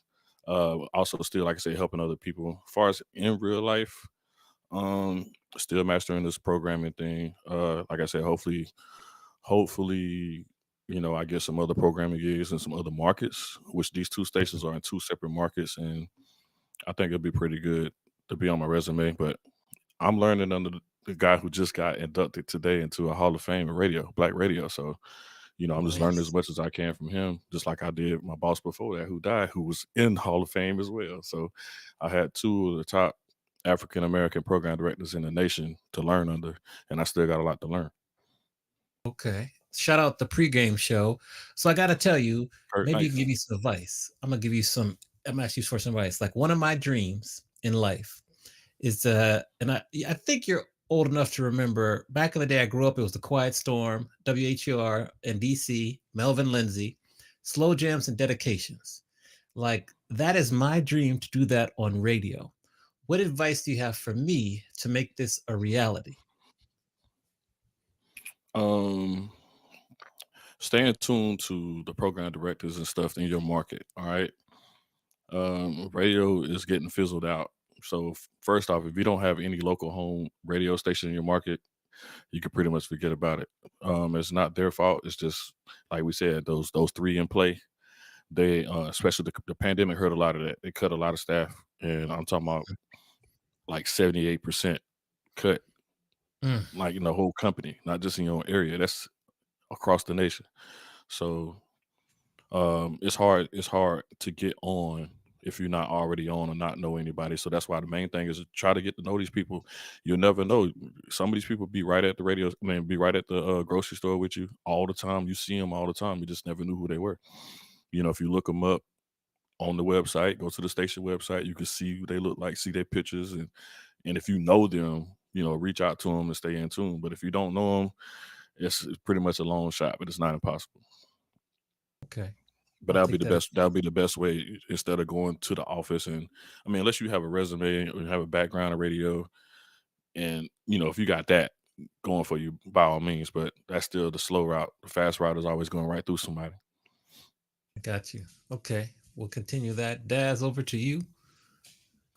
When deciding to start streaming on Twitch, what was the biggest shock to actually doing the streaming? What was the biggest surprise to you when you started streaming? Mm, it wasn't really a surprise because, like I said, I did the groundwork first. Well, even though I started my Twitch account when I was gaming, I switched it and made sure I had the DJ and all that. It was like February or March of 2021. And of course, I was in Q the Mixologist, Charisma, Jazzy Jeff. I was in their streams all the time. But I was like, I hit a wall. I was like, I'm not meeting any new people, but I don't want to stop supporting these people. You know what I'm saying? So I just made a plan and stuck with it, and I started expanding out the different rooms, but not too much where I couldn't know what was going on. But then once I felt like I was ready, Flash was able to help me without even knowing what I sounded like. Flash did not know if I was a terrible DJ or nothing. He was like, yeah, I got you. I'm gonna do this. And, how do you do that? All right, you just do this, do that. And so it wasn't really anything that was a shock. The only thing I guess would say was, I made affiliate as fast as possible. My thing was, how do you grow? Like I see a lot of people growing, but how do you grow? How do you get people to come? Because people were not migrating over from other platforms. People hate signing up for a new account. Just like now, you got the kick stuff going on, and people like, what is that? And some people like, I don't even want to get a new app and this, and that. It's the same thing happening all over again. But that was pretty much the main part, trying to get people to migrate. And you still had an issue. Like if I post something on Instagram or Facebook, because Facebook and Instagram, they won. If you put your link, I don't know if a lot of people don't know, if you put your link, if you put the word Twitch on your flyer, just the word on the flyer, they have these algorithms and they will shield your stuff until way Mhm. after the fact.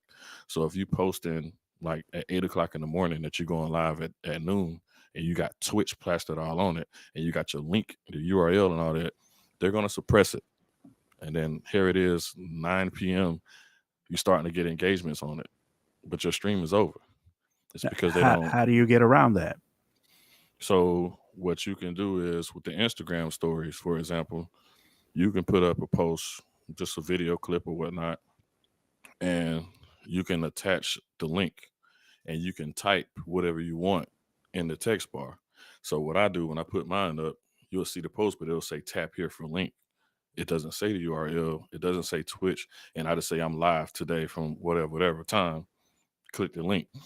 And I can get up to, 30, 40 some views, which is great for that. But it's still kind of shielded because I can put up a flyer for a party I'm doing here, or I can put up my son, or I can put up I'm outside and I got 400, 500 views on my story post. And I can put that in between those and still only get 30. I Mm, got no more. I got no like for my 5K apartment celebration. I got no more than 42 views on that, but the post around it had 400 and 500 because they're shielding it. They don't want anything leaving their sites, anything diverting traffic away from their sites. They hate it and they suppress it. That that is that's interesting, and I believe that because I noticed that too. And I was wondering what was happening. That's like shadow, not shadow banning, but it's a version of shadow banning that they do, and that is very interesting. Continue, Daz. Great questions. Right now, I'm stuck on that. I'm trying to figure. Okay, that's that's Just think that, about it, right? So they, Facebook, when they want something, they buy it, right? mm, And what they're trying to do now is compete with TikTok. So that's why they're pushing the reels on Instagram.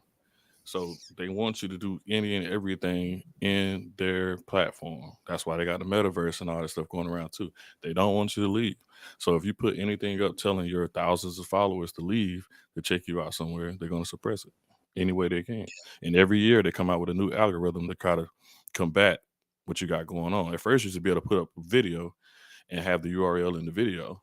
All right, it's a video, it's a reel, it's gonna be on the reel, and it still got your URL, but now they're gonna suppress it. So that's why I don't even do the reels. I don't do, the picture posts. I just post everything on my story. Right. I agree. Charmaine the villain, what's good? DJ MC2J Man, hello. Sexy Scorpio, hello. That's great information. What's another tip you got for us? Like, as many of us here continue to try to grow our streams, grow our communities, what are some other things you've learned that you think we should all kind of pay attention to? like you had mentioned that um, people not wanting to install another app or another program or another way to get into, but yet we see they're going to try. It's like they want to try everything but Twitch, and so what are you doing to try and break that?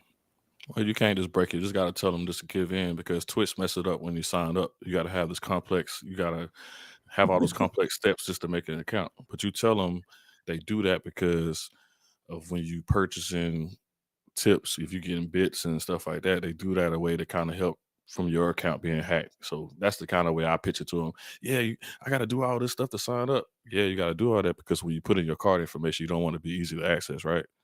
Yeah, I Yeah. guess so. Yeah, I guess so. But if you don't want to do that, that's why some DJs, like on your screen, you got your Venmo, you got your PayPal, you got your Cash App. You tell them you can still watch from the TV. You don't have to sign in, and if you want to tip, you can tip that way.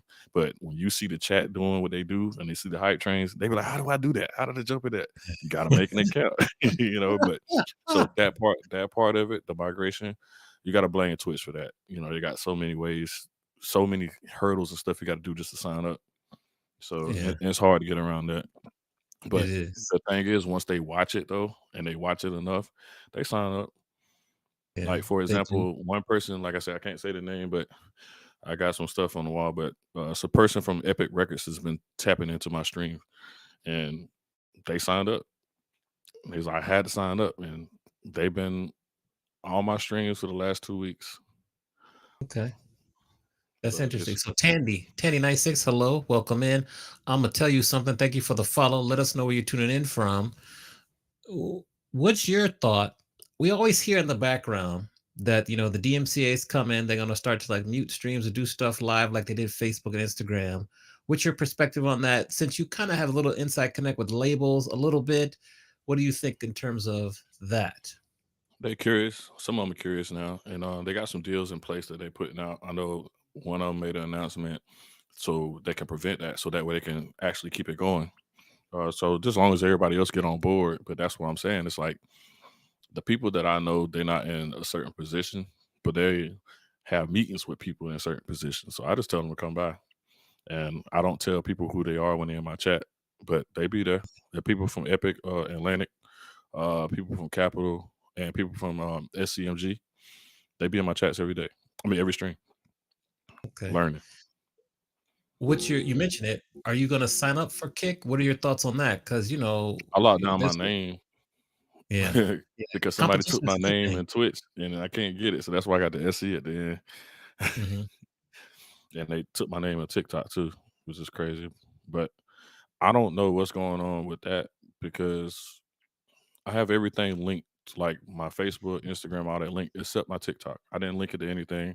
I didn't tell anybody I got one, but I got 1,000 followers on there. I can go live right now, but I have no idea how I got all those followers because I don't post anything. I ain't got a single post. So I'm trying to figure that out because I can Yeah. use that, I guess, to get more people to come to my Twitch or whatnot. But as far as the kick thing, especially because I don't know about the multi-streaming. I know some people say you get banned for multi-streaming, especially like if you made partner or whatnot. And I haven't had my orientation yet. I think my orientation's tomorrow. I got a couple of dates this month for the Right. Right. so For yeah, it's the a lot like of the stuff new I still need partner. to learn. Yeah. Yeah. I think they'll let you multi-stream on TikTok, but they won't let you do it to like YouTube or Facebook or probably Kick too. So shout out Yeah. DJ Michael Motion. What's good? I gotta follow with you on one question I had, Michael Motion. I'm gonna email you separately. Um, yeah, that's interesting. Since I'm really curious for this, then I'll go to Daz for another question. Now that you meet some streamers and they're coming over and they're either one hesitant on getting started on Twitch, or maybe they started and they've hit a plateau. What kind of wisdom or advice do you share with them based on your career? Watch and learn. If they haven't streamed yet, watch and learn, but only watch and learn from their favorites. It's easy to tell somebody to come watch you if they don't know you, right? I can tell them to come watch you and learn from you, but are they really going to learn, or is it like homework to them? They can only learn from people that you like because you're already there. You're there because you want to be there, not because you have to. So once you do that, then like I said, the number one step, get a schedule, know when you're going to stream, and when you're making your schedule, if you do RL stuff, don't make your schedule around that. Make it where you can still do that, where it doesn't touch it doesn't overlap, so you don't get burdened with that. But also, like I said, space it out so you don't have so much going on. And then after that, it'll become easy as far as the plateau part, because if you're doing that second step, which is actually supporting and being out there in people's streams and networking, you're not going to hit a plateau because you're always going to find somebody new communities, that you can pull up with. People doing different things. Think outside the box. If you're a DJ, don't just only go to DJ streams. Look at what platform we're on. If you like video games, but you're a DJ, but you like video games, check out some video game streamers and network in there. You'd be surprised how many pull up. Preach. You're preaching to the choir right there. J Rock, what's up? Make sure you're following J Rock. Over to Daz for our last few questions. I mean, we've thoroughly enjoyed this conversation. So go ahead, Daz. A little bit on the technical side. Do you stream on like a PC or a Mac, or have you gone and gotten a full blown gaming PC set up and do your own overlays and stuff, or do you outsource a lot of that? Because you don't have a lot of time. It seems. Yeah, I know. I see with my job, with me being a programmer and stuff, and being a vital member of the staff, they give us computers. So I had a computer, and for some reason, even though it had a bunch of memory and everything, it was just kind of laggy. But I just got a new one a couple weeks ago, and it's been flawless. I switched over to OBS from Streamlabs. My CPU usage is at 3%. 3%. Jeez. That's It was beautiful. in the 30s, 40s, 50s, 70s in the other one, but yeah, it's been That's pretty beautiful. cool, man. So luckily, I didn't have to buy one, but I will be buying one. So that way, you never know what happened with the work stuff. But right now, I'm using that, and then I need to get a new DJ computer. I got a 2010 MacBook. I'm using Yosemite. I can't use stems. My stems is the old school stems. But yeah, Oh, as man. far as the other stuff though, man, like I got Tech 12s, the MK5s. I keep those at the radio station. I do my radio mixes on those with my S9 mixer. And right here, I got my Rain 12s, the Mach 2s with the S11 mixer. And I will be streaming from work sometimes to do my radio mixes, because I know that's what some people wanted to see. I couldn't do it during the push because I didn't know what the numbers would be like. And I looked at my numbers twice on that whole thing. Watched my numbers twice, that was the most stressful thing. I just want to play. Like I ain't worried about numbers. I don't care if we got 1,000 people, or as long as I got 2 people that's rocking with me, man. Like I'm good, but I'm waiting on the adapter to come for this new computer because it uses the USB-C joint. Yeah. So I need this Yeah. other adapter because it doesn't have an Ethernet port, and I want to stay hardwired when I'm at the station because there's so many devices on our networks. So, but yeah, as far as the equipment go, luckily I haven't had to cash out yet. I don't have one of those GoPros. I got the Logitech C290 camera. It works. It all works there. Um, what was my follow-up question to you was like now that you've made partner, what's like your new schedule going to be? How can people support you here on Twitch? Well, it's still the same right now until my son becomes more independent. So Tuesdays and Thursdays, 6 p.m. EST. Every other Sunday, 11 or noon. But yeah, when he get more independent, then I'll be able to change it. Right now, it has to stay like that. Outside of some raids, I do some raids from here and there, like Soul to Soul twice a month. I'm gonna be on Back to Back at least once a month. Gonna be on Hip and May at least once a month. Um, and some other opportunities too. Then I told people, just because I hit this, like I'm not untouchable. Like I would do any raid if my schedule fit. I don't care if it's people consider small raid. I don't consider them small raids because they're people that you don't know. So why is it small? It should be everything. You about to reach people that never saw you. Mm-hmm. Yeah. But I mostly play hip hop and R&B. um, when I'm playing on the Sunday, you can catch me doing throwbacks. Same thing for Soul to Soul. And I'm from South Carolina, like I told you, but our roots is Atlanta. So like on Thursdays, I play trap. When I say trap, I'm not talking like EDM house trap. I'm talking about South trap music. The music, if you believe it or not, I want to say 8 months in, somebody whispered me and asked me, why am I playing this kind of music? Because it doesn't fit. And I'm like, because it's me. Like I told y'all before, like, play who you are. If those are the gigs that I do, those are the gigs that I do. So why wouldn't I play it? Yeah. I love it. I love it. Yeah. So I'm gonna tell you something. I think he answered that one there. Absolutely, Taiwanese talent is absolutely necessary for a DJ for sure. Daz, any final questions for Tantrum before we let him go and close out the show? What is your favorite thing about playing on Twitch? No requests. Well, of course you get some people, but people pull up to you to hear you. I show up my gigs. I'm setting up my stuff and I'm getting requests before I even put my table up. But that part right there, being able to so I don't have a green screen like Mike. I was about to get one, and I told my community, I was like, "Yo, I'm probably gonna get one." And a lot of them was like, "You don't need it." Like all the stuff you be doing, because like what I like to show videos of places I like to go or places I would want to go.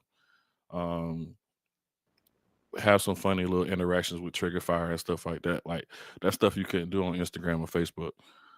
And just being able to play what I want. So like tomorrow, for example, every first Tuesday I do all slow jams. If I do all slow jams at the club, like what you think? What do you think they're gonna do? Come take you to the booth. And then every now and then, like I'm not big on house, but one of my mods wanted me to do an all house at one time, and I had jumped on the raid House of Nails, and he was like, "Man, you did good. You should do that more." And I was like, "All right, well, after we finish this run, I'll bring that back." So once a month, I'll be doing an all house set, just because I can do it. You know what I mean? Like that's the best thing. You could do what you want. You could do what you want. And not what nobody else tell you. And I don't have to leave home. I don't have to worry about driving drunk. Don't have to worry about a tab if the place don't supply the tab, which they should, but they don't. I don't have to break down my equipment.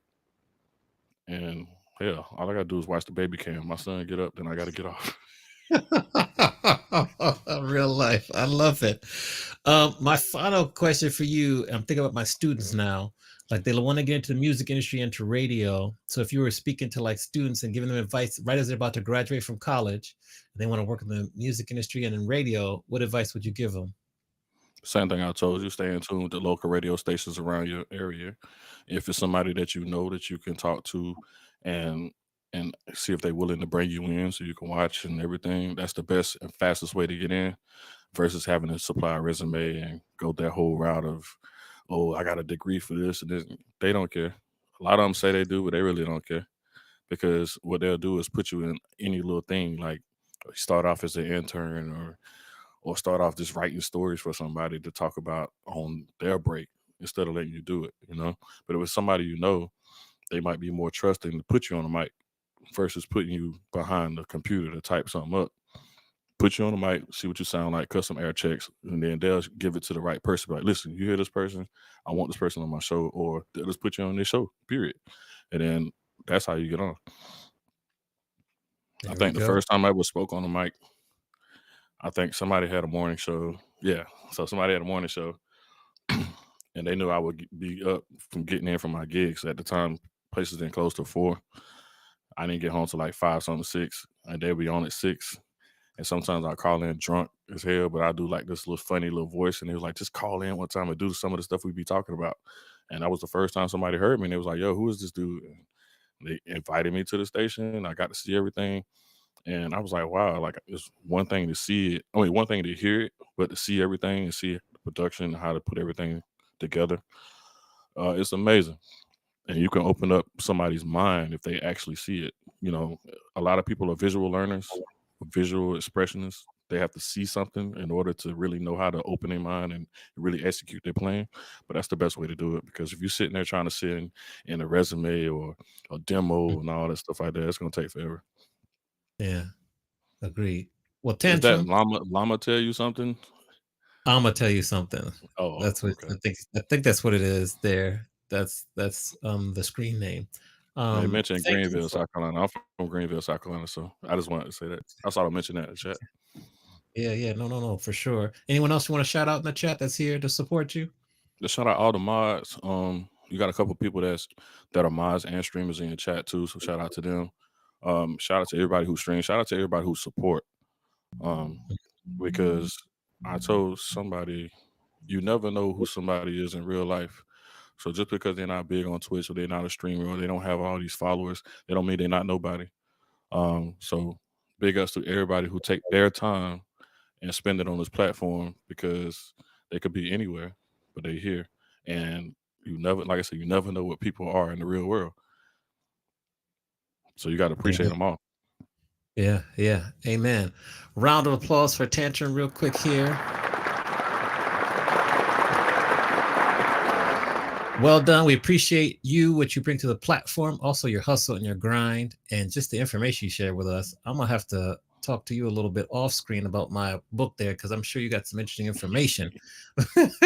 But we just appreciate that. Man. I appreciate the opportunity, and shout out to everybody. You know, keep doing what you do. I tune in when I can, and I be lurking for the most part because I have to put my little man to sleep. But you're doing some real good stuff out here too. It's unique and it's true to you. And we need more uniqueness out here. Yeah. Thank you. I appreciate that. We're gonna get you on some game shows once we get a little later start for you. Yeah. Awesome. We'll follow you tomorrow. You're gonna be on 6 p.m. Eastern, right? Yeah, 6 p.m. Eastern. We're doing slow jams tomorrow. 2 hours. Okay. We'll tune in there. Thanks again. All right, we appreciate you. One more applause. We'll go back to Daz.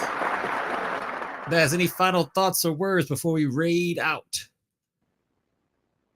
No, I got a lot of good information out of this from both of the guests today. This has been a really, really great show today, Monty. Thank you. Yes.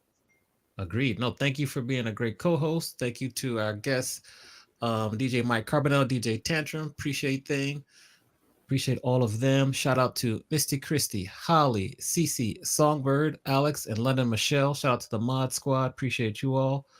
All right, we are going to head out on a raid and continue about our day. Let's see where we're going to go.